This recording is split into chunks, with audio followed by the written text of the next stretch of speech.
मृदंगम ही उनकी धड़कन है।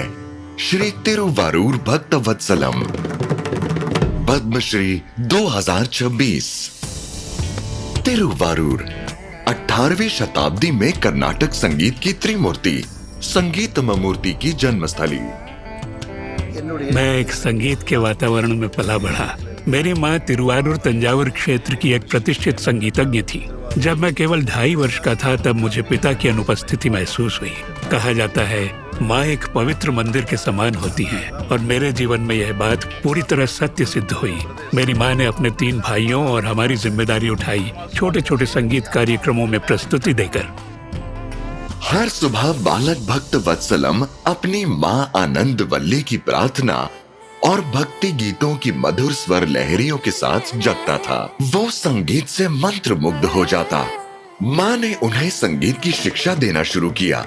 यही प्रारंभिक शिक्षा उनके जीवन भर की संगीत यात्रा की मजबूत नींव बनी। कुछ ही समय में वे अपनी माँ और मामा के साथ स्थानीय संगीत कार्यक्रमों में संगत करने लगे। मेरे मामा तिरुवारूर कृष्णमूर्ति, मैंने उनसे जिद करके मृदंगम सीखना शुरू किया। वे मुझे सिखाना तो चाहते थे लेकिन हिचकिचाते थे। संगीतकारों की आय नियमित नहीं होती थी। वे नहीं चाहते थे कि मुझे भी उन्हीं संघर्षों का सामना करना पड़े जिनसे वे गुजरे थे। उस समय चेन्नई भारतीय शास्त्रीय संगीत का प्रमुख केंद्र बन चुका था। देश भर के महान विद्वान और कलाकार वहीं आकर बस रहे थे। जब मैं मद्रास आया तब मैं किसी को नहीं जानता था और न ही कोई सहारा था। मेरी माँ मेरे साथ आने में हिचकिचाई।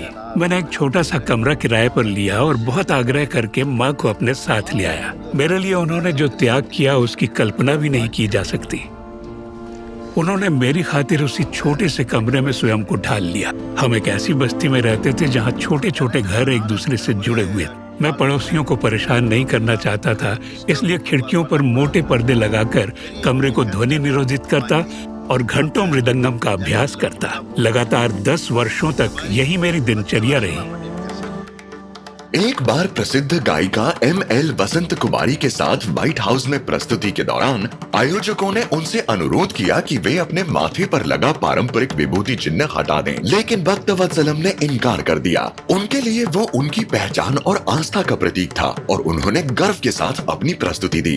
वर्ष 1992 में उन्होंने बार्सिलोना ओलंपिक में अपनी प्रस्तुति की। इसके बाद महान कलाकार मैंडोलिन श्रीनिवास के साथ विश्व पटल पर संगत की। भक्तवत्सलम को प्रख्यात संगीतकारों के साथ ने भारतीय संगीत जगत की विशिष्ट पहचान बना दिया। एक नवाचारी कलाकार के रूप में उन्होंने विशाल तालवाद्य समूहों की ऐसी अनूठी प्रस्तुतियों की संरचना की जिन्हें पहले कभी नहीं सुना गया था। अपनी संस्था लय मधुरा स्कूल ऑफ म्यूजिक के माध्यम से वे 1000 से अधिक शिष्यों को प्रशिक्षित कर चुके हैं। கற்க கசடர கற்பவை கற்றபின் நிற்காதற்கு தக। जो ज्ञान सीखने योग्य है उसे पूरी निष्ठा से सीखो और फिर जीवन भर उन्हीं सिद्धांतों के अनुरूप आचरण करो। संगीत मेरी सांस है।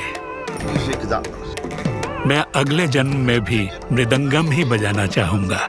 श्री तिरुवारूर भक्तवत्सलम, पद्मश्री 2026। कोटि कोटि